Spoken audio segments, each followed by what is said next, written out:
now for our story. The fog had rolled in the early morning. It blotted out the landscape, making a gray, opaque world. Even the sound of the surf running up on the beach sounded muffled. Upstairs in her room of the house she's sharing with Kip Meade, Lisa Fenner was lying down, looking out at the fog. She experienced a peaceful sensation of being shut in, secure. She sighed contentedly, closed her eyes. Paul and Kit, such good friends. Her mind trailed off. Mrs. Fenner was asleep. And downstairs in the living room, Paul Cromwell and Mrs. William Meade are sitting side by side on the couch. Kit is staring gloomily straight ahead. Paul looks at her speculatively for a moment, then reaching into his coat pocket, takes out a cigarette case. Cigarette, Kit? No, thanks. Why the silence all of a sudden? Do you realize that you stopped talking in the middle of a sentence and you haven't said anything for nearly a minute? I got tired. It's too much effort. Mind if I smoke? No. Would you rather I went on home, Kit? Oh, no. Well, would you like to take a little walk? Stop off at my place and get Max to fix us something special in the way of a drink for a foggy day? No, thanks, just the same. Backgammon? A card? Oh, stop it, Paul. I don't want to do anything. Mm-hmm. What's on your mind, Kit? It's this infernal waiting. The same thing that's always on my mind. 3 more months, Paul. I know, darling. It's rough. Maybe you're lonesome for Bill. Oh, I don't know what's the matter with me today. I think it's the fog. It's so depressing. Yes, it is. I feel pretty low myself. What do you have to worry about? Has it skipped your mind that there's a young woman upstairs by the name of Mrs. Lisa Fenner? Have you forgotten that Lisa thinks she'd like to marry me? Just behave yourself and everything will run very smoothly for you. Well, a little too smoothly. I'm not so sure I want to give up my freedom. It was your suggestion, you know, Kit, that I make up to Lisa. Oh, no, it wasn't. It was your idea. Remember, for a time, you thought it might be very pleasant and homey to settle down with Lisa, to marry her after she gets a divorce? I never did really mean that seriously. It just seemed a, pleasant diversion, that's all. I see. Well, I'd say you were handling the whole thing beautifully. You show her enough affection, not too much. But don't commit yourself, darling. You know the old theory. Always leave an opening so you can jump away. Kit, you'd have made a fine midget. You're quite a little schemer, aren't you? If so, I come by it naturally. My father's no mean hand at dealing with people. I'd certainly hate to have you for an enemy. Oh, I'm not nearly so devious as you think. But look here, Kit. To return to this business of Lisa, you said the other day that if she gave up the child for adoption... Well, wouldn't that simplify everything? But it's so utterly fantastic. Do you know how much she wants the child? Oh, she may change her mind. I'd like to know exactly what's in your mind. I'm not too sure myself at the moment. Just a possible plan. Is that all the answer I get? It's all I can give you at the moment. I want to help you, Paul, but I may not be able to. It all depends on a number of things. Such as?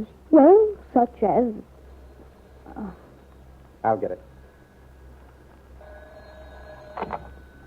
Hello. Mrs. William Meade. Who's calling, please? Wakefield is calling Mrs. William Meade. Is she there? Oh, just a moment, please. Oh, it's for you, Kit. Oh? Long distance from Wakefield. Here you are. Thanks. Hello? Mrs. Meade? Yes? One moment, please. I have your party. You may go ahead now.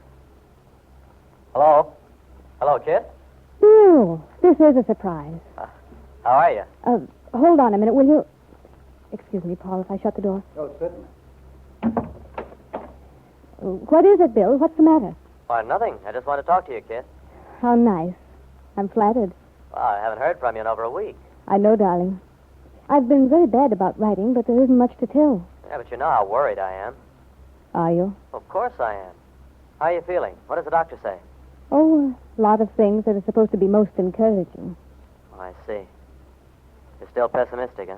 Bill, I've told you time and time again, I don't dare hope that the child will be... Do you? Well, naturally, kid. I hope with all my heart that the baby's fine. Well, can't the doctor give you any idea? Of course not. Well, do you like him? Yes, well enough. We aren't doing very well, are we? Well, I'd just as soon not spend this time talking about my health and the baby. What have you been doing with yourself, Bill? Oh, same old thing. Been seeing many people? No, kid. Well, your father's been by to talk with me once or twice. Wants me to give him your address. Well, I don't want him to have it. I don't want Dad stepping into this mix-up with his fine Italian hand. Seems very strange. I mean, at the house.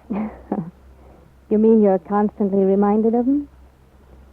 Well, darling, you should have quite a few memories. I have. And how are you feeling about everything? Oh, look, kid, let's not go into that over the phone right now, huh? Oh, it doesn't upset me to talk about it. Have you changed your mind? Or is everything just the same? Just the same. Still Peggy Douglas? Well, the main issue is between you and me, kid. It has nothing to do with Peggy. It's just that you and I, well, we aren't right for each other. Oh? Well, you said yourself when you left that you realized there'd have to be some changes made. That's right, darling. There'll be quite a few changes made when I get back. Kid, you know I... Your time is up. Huh? Oh, all right. Just a minute. Well, goodbye, Bill. It was sweet of you to call. Yeah. Well, you'll take care of yourself, won't you, kid? Yes, Bill. I'll take care of myself. Oh, well, bye. Goodbye.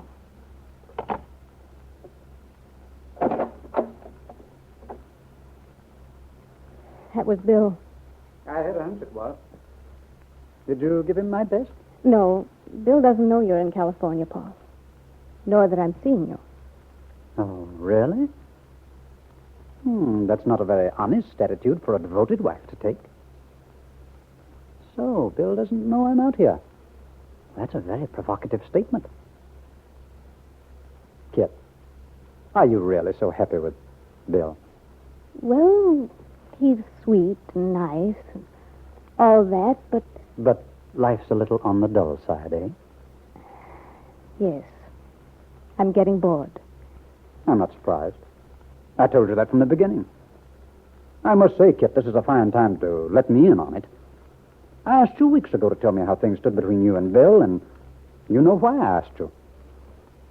You deliberately encouraged the situation between me and Lisa. Oh, Paul, don't take on so.